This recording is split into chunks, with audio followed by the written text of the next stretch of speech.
পুরীতে এখন রথযাত্রার চূড়ান্ত প্রস্তুতি। ভারতের অন্যতম বৃহৎ ও প্রাচীন ধর্মীয় উৎসব জগন্নাথ দেবের এই রথযাত্রা। ৩টি বিশাল রথ তৈরি হয়েছে ইতিমধ্যেই মন্দির প্রাঙ্গণ এলাকায়।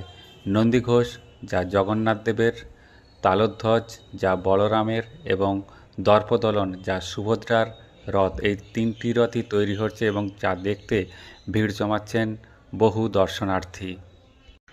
যাতে কোথাও কোনো অপ্রীতিকর ঘটনা না ঘটে তার জন্য কিন্তু কড়া নিরাপত্তার ব্যবস্থা রয়েছে। দক্ষ কারিগররা প্রজন্মের পর প্রজন্ম ধরে এই রথ তৈরি করছেন।